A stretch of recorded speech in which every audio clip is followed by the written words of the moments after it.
तो चलिए आज के इस वीडियो में सिखाएंगे गुणनखंड। क्या सिखाने वाले हैं? गुणनखंड। तो सबसे पहले हमने एक एग्जाम्पल लिए हैं कि x square plus 6x minus 72 यानी कि x square plus 6x minus 72। ठीक है, तो इसको हमको करना है गुणनखंड। ठीक है, तो इसका एक नियम है कि शुरुआत में यहाँ पे क्या है, एक्स स्क्वायर है। ठीक है, तो यहाँ पर एक्स का मान एक मानो या मत मानो, एक्स का मान एक छुपा रहता है। ठीक है, तो एक्स और लास्ट वाला कितना है 72, यानी कि मल्टीप्लाई करते हैं। ठीक है, सीधी भाषा में कहें तो लास्ट वाला अगर कोई भी संख्या शुरुआत में न रहे तो जो लास्ट वाला होता है उसको हम अभाज्य गुणनखंड करते हैं। ठीक है, जैसे कि 72 के करेंगे अभाज्य गुणनखंड, क्योंकि हमको जोड़ के या घटा के 6x लाना है और गुना करके माइनस का 72 लाना है। ठीक है, जोड़ के या घटा के 6x और गुना करके माइनस का 72। तो ध्यान दें, 2 से लगाएंगे तो 36, फिर 2 से लगाएंगे तो 18, फिर 2 से लगाएंगे तो 9 है ना, फिर 3 से लगाएंगे तो 3, फिर 3 से लगाएंगे तो कट गया। अब इस पर हमको बैठाना है। जैसे कहने का मतलब है कि हमको जोड़ या घटा के 6x लाना है और गुना करके माइनस का 72 लाना है। अब यहाँ पे x square plus 12x minus 6x minus 72। थोड़ा सा दिमाग लगाना है, थोड़ा सा देखिए। 12 में से 6 घटाएंगे तब प्लस का 6 आता है ना, 12 में से 6 घटाएंगे तो 6 प्लस का 6 आया ना, प्लस का 6 आया। और अगर हम इसको गुना अगर कर दें तब 12 6 72 माइनस का 72 आ गया ना। ऐसा ना है कि हम माइनस में है तो प्लस का 72 लेकर चले, नहीं, माइनस में है तो माइनस का 72 लाना है। ठीक है, तो देखो 12 में 6 से गुना करेंगे तब 12 6 72, एक माइनस लगा हुआ था, माइनस का 72 आ गया ना। अगर 12 में से 6 घटाते हैं तो कितना बचेगा, प्लस का 6। ठीक है, आप ध्यान दीजिए, ये एक्स स्क्वायर है। एक्स स्क्वायर का मतलब है कि डबल एक्स है। जैसे एक्स स्क्वायर है तो एक्स स्क्वायर में 1 से भागा देंगे तो क्या होगा, एक्स स्क्वायर में 1 से भागा देंगे तो क्या होगा, तो एक्स स्क्वायर को अगर तोड़ेंगे तो x गुने x, 2 को x हो जाएगा ना। ये 1 से भागा देना है तो ये 1 से 1 को x जाएगा तो k को x बचेगा, 1 x बचेगा। तो यहाँ पे हम अगर x निकालते हैं तो यहाँ कितना बच गया, x प्लस, अभी 1 से 12 को मारना है और x को मारना है तो x को मार देगा लेकिन 12 को ना मारेगा, यानी 1 से x कट जाएगा तो कितना बचेगा 12, कितना बचेगा 12। अब यहाँ पर देखो माइनस का 6 है। ठीक है, अगर माइनस का 6 यहाँ निकाल लिया जाए तो सिर्फ x न बचेगा, क्या बचेगा, सिर्फ x बचेगा। अब माइनस, याद रहे कि ब्रैकेट के पहले अगर माइनस है और बाद में भी माइनस है तो माइनस माइनस क्या हो जाता है, प्लस, क्या हो जाएगा, प्लस, क्योंकि माइनस से भाग दे रहे हैं ना तो प्लस हो जाएगा। अब 6 से भागा दो 72 में तो कितना हो जाएगा, 12 छक 72, कितना 72, यानी कि 12। अरे समझ में, देखिए यहाँ पर ना समझ में आया होगा, एक थोड़ा सा ध्यान दीजिए। जैसे कि माइनस का 72 है, भागा देना है माइनस 6 से तो ये माइनस से माइनस प्लस हो गया ना। अब 12 6 72, तो यही प्लस का 12 यहाँ लिखे हैं, लिखे हैं ना, यही प्लस का 12 लिखे हैं। ठीक है, तो यही प्लस का 12 लिख देना है। अब जब x प्लस 12 और x प्लस 12 दोनों एक कंडीशन में रहे, एक डायरेक्शन में रहे, यानी कहने का मतलब है कि एक समान रहे, तो आपका गुणनखंड बिल्कुल ही सही जा रहा है। ठीक है, आप सही गुणनखंड बना रहे हैं, यानी कि आपका गुणनखंड बिल्कुल सही है, क्योंकि हमको किसी भी परिस्थिति में x प्लस 12 और x प्लस 12 यानी कि ये दोनों का समान होना बहुत ही जरूरी है। आप बताओ कि दोनों में से किसी एक को चूज करो, जैसे कि x प्लस 12 किसी एक को ले लिए, कोई दिक्कत। अब हमको बच गया x माइनस 6, कितना बच गया x माइनस 6, यही तुम्हारा आंसर हो गया। तो आया समझ में? बिल्कुल समझ में आया होगा। आशा है कि आप बहुत आसानी से समझ गए होंगे।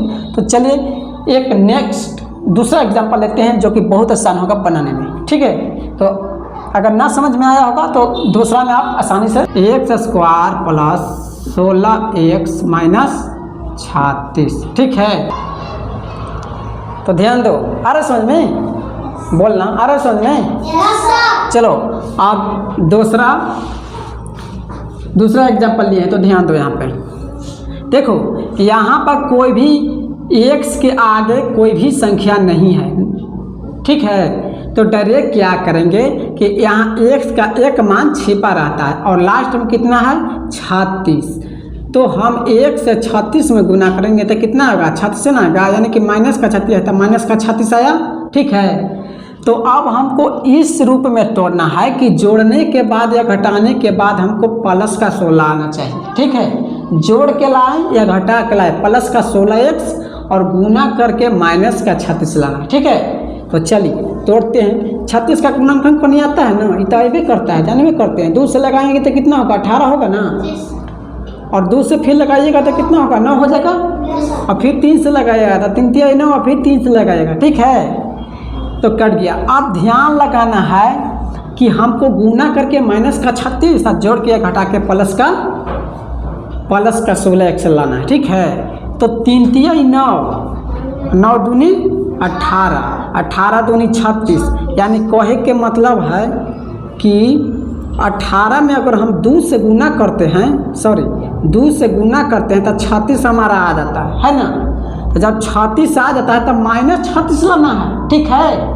याद रखना है का चलाना है, माइनस 36 लाना है। तब माइनस लगा देंगे तो 18 दूनी 36, माइनस का 36 आ जाएगा ना। ये तो समझ ही में आ रहा समझ में?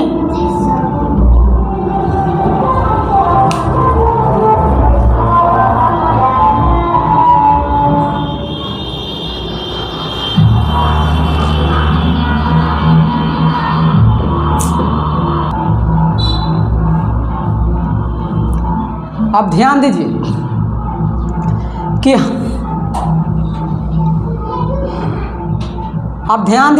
कि हमने माइनस का 36 लेकर आ गए हैं। अब प्लस का 16x लाना है। 18 में से अगर माइनस 2 करेंगे तब प्लस का 16 बच जाएगा ना, हाँ। तब प्लस का 16 आइए गया।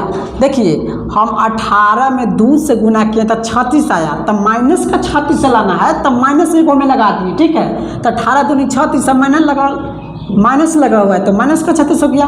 प्लस का 16x लाना है तो 18 में से 2 घटा देंगे, प्लस का 16x आ गया, ठीक है। अब बिल्कुल समझ में आ गया होगा कि कैसे तोड़कर गुणनखंड करेंगे, कैसे गुणनखंड करेंगे और उसके बाद बैठाएंगे। ये अपने माइंड में थोड़ा सा, बस थोड़ा सा दिमाग लगाना है।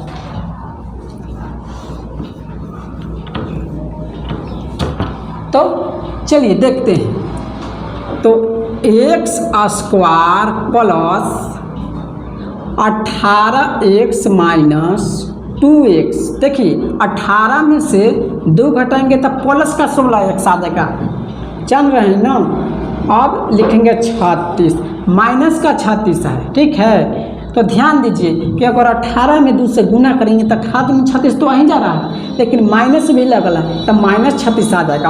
अगर यही माइनस का 18x लिखते हैं और 2x तो 18 दूनी 36 तो आइए जाता, लेकिन माइनस माइनस प्लस हो जाता, जो कि गलत ना हो जाता, क्योंकि प्लस का 36 हमको नहीं चाहिए, हमको माइनस का 36 चाहिए। तो माइनस प्लस पर थोड़ा सा ध्यान देने पड़ेगा, ठीक है। यहाँ तक तो बिल्कुल समझ में आ गया होगा, ठीक है।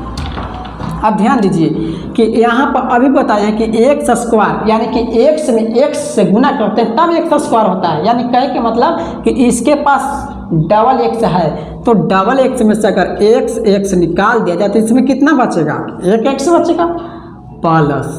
अब देखिए 18 एक से भाग देना है एक से, तो कहे के मतलब अगर गुना जब तोड़ देते हैं इसको कि 18 गुने x बटा x, तो ई x चलिए ना जाएगा, ये 18 बचे ना जाएगा, तो जो बच जाएगा उसको लिख देंगे, जो कट गया से कट गया, ठीक है। यहाँ तक तो समझ में आ गया होगा। यहाँ तक समझ में आ गया ना। अब आगे ध्यान दो। अब माइनस का 2 लिखेंगे, ठीक है।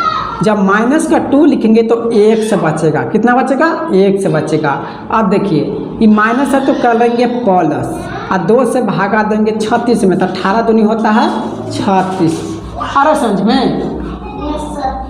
तो x प्लस 18 और x प्लस 18 ये दोनों एक समान हो गया। तब को दोनों एक समान हो गया। यहाँ कहेंगे कि माइनस से प्लस किससे हो गया, तो ज़रा ध्यान दीजिए, थोड़ा सा ध्यान दीजिए कि माइनस का 36 में -2 से भाग देंगे तो माइनस माइनस प्लस दोनों खत्म। और 18 दूनी 36 वही भी करता है, जाने में करते हैं, तो यही ना प्लस का 18 लिखे हैं।